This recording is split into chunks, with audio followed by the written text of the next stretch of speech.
Bom dia, pessoal. Hoje eu vou falar sobre um dos temas de post dessa semana, que foi o desvio de septo nasal. Gerou bastante comentário, né, e muitas dúvidas dos seguidores. Então, resolvi fazer um vídeo aqui para explicar um pouco mais, né, sobre o septo nasal, o desvio do septo nasal, né, e como que a gente trata, se deve tratar ou se não. Septo nasal é a estrutura do centro do nariz, é a estrutura que divide as duas narinas, né, entre narina direita e esquerda. Costumeiramente ele é central, pelo menos deveria ser. Ele é composto por parte óssea profunda, né? Tá vendo? Ó? É a porção aqui do centro, então a porção óssea lá no fundo, né? Geralmente representado pelo osso vomer, e uma porção cartilaginosa na frente, essa porção mais mole, né, que é puramente cartilaginosa. Quando criança, quando criança, dificilmente você vê o nariz de uma criança torto. Geralmente o nariz de criança é super bonitinho, centrado, certinho. Porque realmente assim que nasceu, assim, ainda a estrutura óssea facial ainda não está completamente formada. E à medida que começa a crescer, começam a se formar, né, começam a aumentar os ossos da face, eles começam a ficar aerados, né, alguns ossos têm ar, que são os seios paranasais. Então, à medida que eles começam a crescer, eles podem realmente interferir aí no crescimento também da cavidade nasal. Então, se o paciente durante a infância tem sinusites, infecções, isso interfere no crescimento, isso pode levar a assimetrias, pode interferir no espaço, né, destinado realmente à cavidade nasal. E se por acaso esse espaço que estava programado para o crescimento da cartilagem for menor, né, por causa dessas assimetrias, às vezes o uso de chupeta ou chupar-dedo que leva a um palato, né, que é o céu da boca, muito elevado, isso vai reduzir o espaço do crescimento permitido aí para o septo nasal. E o que acontece é, o septo já tem uma memória do quanto que ele precisa crescer. E se por acaso fatores externos diminuíram esse espaço, esse septo vai levar a uma tortuosidade, né? E além do mais, se o espaço ainda for menor ainda, geralmente ele vai evoluir com uma giba nasal, ou seja, o espaço foi pequeno, então o que sobra, se ele não consegue crescer ali internamente, além de ficar tortuoso, ele pode desenvolver uma giba. Então, toda vez que a gente vê uma giba nasal, né, a corcova que muitas pessoas chamam, costumeiramente eu não posso olhar aquilo simplesmente como algo estético, né? Se você vê uma giba com frequência, você tem também um grau de desvio septal interno. Pode não ser funcional, o paciente pode não ter queixa, mas com frequência a gente vai ter algum grau de desvio septal interno. Isso é super importante para programar a rinoplastia.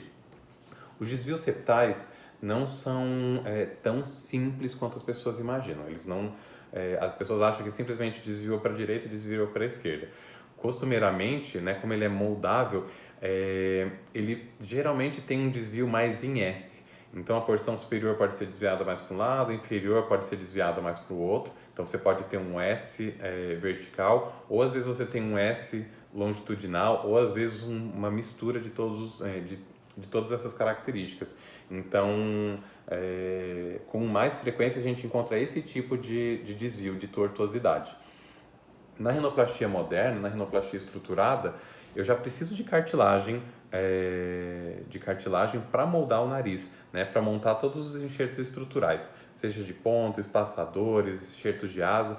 Então, eu já aproveito, a gente já abre o septo, já trata, né, o que precisa ser feito, né, no septo, seja cartilaginoso ou ósseo, e a gente aproveita e já utiliza os enxertos para tratar tudo que a gente precisa do nariz. Além do que, o desvio pode até não ter queixa, o paciente pode até não ter queixa respiratória do desvio quando ele chega aqui no consultório. Só que a maioria das rinoplastias são rinoplastias de redução. Então, eu vou reduzir giba, reduzir dorso, reduzir base. Então, eu posso reduzir o espaço aéreo.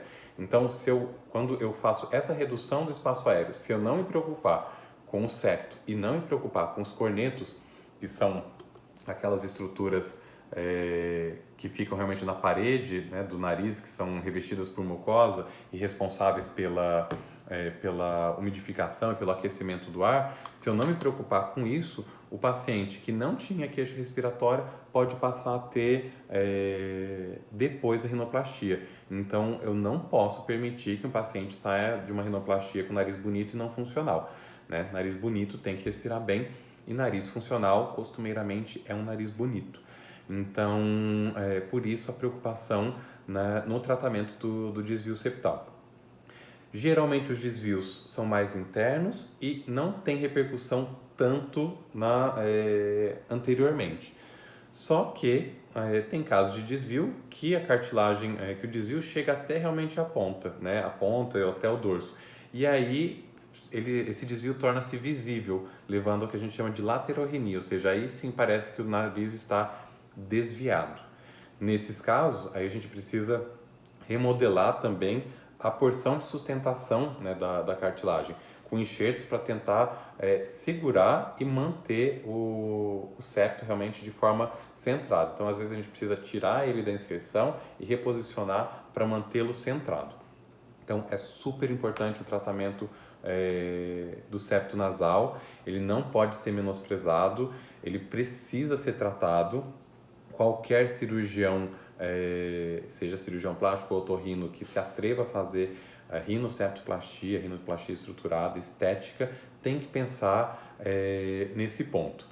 E outra coisa se por acaso você tem desvio septal, né, o paciente tem uma queixa, eu tenho desvio, e não pensa em fazer rinoplastia estética, né, ele pode realmente fazer o desvio septal sem problema. Agora, se o paciente tem um nariz inestético e ele resolve fazer a septoplastia e depois eu vou fazer a rinoplastia estruturada estética, isso é um equívoco hoje. Porque se você tratou o septo prévio, seu nariz é feio, você precisa tratar ele esteticamente. E você trata primeiro, até porque muitos pacientes aproveitam convênio, aproveitam para operar o septo com otorrino no convênio. Então, tratou o septo, só que você precisava tratar a estética do nariz. E aí, quando a gente vai tratar a estética do nariz, o paciente já fez o septo, e aí o caso é mais difícil, porque o cirurgião prévio já tirou o septo. Aí a gente vai precisar de tirar o enxerto da cartilagem costal para estruturar o nariz. Então, se por acaso você tem que tratar o septo, mas quer também tratar fazer a rinoplastia estética, procure, né, um cirurgião que faça os dois ao mesmo tempo.